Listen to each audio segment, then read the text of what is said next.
बहुत समय पहले एक छोटे से गांव में एक प्यारी सी लड़की पैदा हुई। उसका नाम था पूजा। पूजा के पिता रामनाथ और माँ सरिता बहुत खुश थे। पूजा के जन्म के साथ ही उनके घर में खुशियों का माहौल था। लेकिन कुछ लोग उनके आसपास थे जिनकी नज़रें उनके घर की संपत्ति पर थी। ये लोग वही थे जो समाज में दहेज की महत्वता को समझते थे और मानते थे कि शादी के समय लड़की के माता-पिता को दहेज देना चाहिए। रामनाथ और सरिता दोनों गरीब थे, लेकिन फिर भी उन्होंने तय किया कि वे अपनी बेटी को अच्छी शिक्षा और संस्कार देंगे। उनका मानना था कि अगर उनकी बेटी अच्छे गुणों और शिक्षा से संपन्न होगी, तो वह अपनी शादी में किसी भी तरह के दहेज का बोझ नहीं उठाएगी।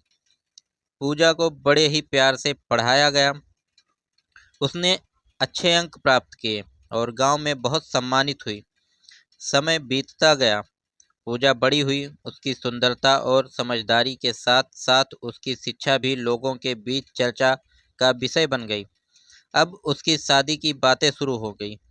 रामनाथ को इस बात की चिंता थी कि दहेज देख के दबाव में आकर कोई लड़का पूजा से शादी करने से इनकार न कर दे। एक दिन एक अच्छे परिवार से एक लड़के का रिश्ता आया। लड़का शेखर, जो एक सरकारी नौकरी में था। परिवार बहुत संपन्न था और उनकी उम्मीदों में भी बहुत बड़ी थी। शेखर और उसकी मां ने रामनाथ से सीधी बात की। हमारी परंपरा के अनुसार दहेज देना अनिवार्य है। हमें एक अच्छा घर, कार और कुछ अन्य सामान भी चाहिए। रामनाथ हैरान हो गए। उन्होंने सोचा, क्या मेरी बेटी की कड़ी मेहनत और शिक्षा को इस रूप में तोला जाएगा? लेकिन उन्होंने कुछ नहीं कहा। उन्होंने शेखर के परिवार को विनम्रता से जवाब दिया, हमारी बेटी ने अपनी मेहनत से जो कुछ भी किया है वह उसकी उपलब्धि है और वह किसी दहेज की मोहताज नहीं है। लेकिन शेखर के परिवार ने इस जवाब को नकार दिया। शेखर की मां ने कहा, हमारे परिवार में यह परंपरा है और दहेज के बिना हमारी बेटी को स्वीकार नहीं किया जाएगा। रामनाथ ने इस स्थिति को गंभीरता से लिया। वह परेशान हो गए, लेकिन फिर भी उन्होंने ठान लिया कि वह अपनी बेटी को किसी भी तरह के शोषण से बचाएंगे। उन्होंने पूजा से इस बारे में बात की और पूजा ने कहा, पापा, मुझे इस पर कोई आपत्ति नहीं है। आप सही कह रहे हैं। मेरी मेहनत और शिक्षा मेरी पहचान है और मैं दहेज नहीं चाहती। रामनाथ ने पूरी तरह से निर्णय कर लिया कि वह अपनी बेटी की शादी बिना दहेज के करेगा, चाहे समाज जो कहे। उन्होंने शेखर के परिवार के फिर से साफ साफ जवाब दिया, हमारी बेटी के लिए दहेज एक बोझ नहीं बन सकता और हम इसे किसी कीमत पर नहीं देंगे।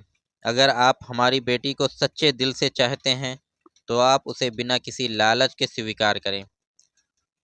शेखर के परिवार ने इस प्रस्ताव को ठुकरा दिया और विवाह की बात खत्म हो गई। लेकिन रामनाथ ने हार नहीं मानी। उन्होंने अपना रुख दृढ़ रखा और समाज को ये समझाने की कोशिश की कि बेटियों का सम्मान देना चाहिए, ना कि उन्हें दहेज का सौदा मानना चाहिए। कई महीने बाद एक और लड़का आया जिसका नाम अर्जुन था। अर्जुन एक साधारण ईमानदार लड़का था और उसने दहेज की कोई मांग नहीं की। अर्जुन ने रामनाथ से कहा, मैं आपकी बेटी पूजा से प्यार करता हूँ और मुझे ये भी पता है कि दहेज की कोई अहमियत नहीं होनी चाहिए। रामनाथ ने अर्जुन की ईमानदारी को सराहा और पूजा को भी इस रिश्ते पर विचार करने के लिए कहा। पूजा ने अर्जुन को देखा और महसूस किया कि यही वह इंसान है जो उसे बिना किसी शर्त के समझता है, उसकी शिक्षा और संस्कारों का भी सम्मान करता है। शादी के दिन पूरे गांव में यह संदेश फैल गया कि दहेज की परंपरा गलत है। रामनाथ ने अपने विश्वास और संघर्ष से ये साबित किया कि एक बेटी को दहेज की जरूरत नहीं है, बल्कि उसे शिक्षा, सम्मान और प्यार की जरूरत है। कहानी का अंत इस तरह हुआ कि पूजा और अर्जुन की शादी धूमधाम से हुई और उनकी शादी में दहेज का कोई लेन देन नहीं था।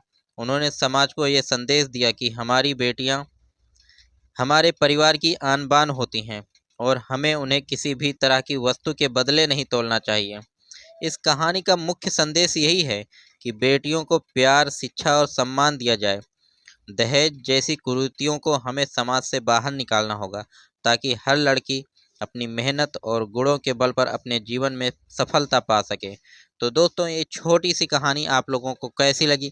अगर अच्छी लगी हो तो एक प्यारा सा कमेंट कीजिएगा और हमें अपनी राय जरूर दीजिएगा। तो दोस्तों, इसी तरह से हम आप लोगों के लिए हमेशा मोटिवेशनल कहानियाँ लाते रहेंगे और सुनाते रहेंगे। तो दोस्तों, ज़्यादा से ज़्यादा मोटिवेशनल कहानियाँ सुनने के लिए हमारे चैनल सवेरा को सब्सक्राइब कीजिए, जिससे हमारी हर एक कहानी आप लोगों तक सबसे पहले पहुंचे। तो दोस्तों, इसी तरह से प्यार और आशीर्वाद बनाए रखिएगा और अगली कहानी में फिर से मिलेंगे। तब तक के लिए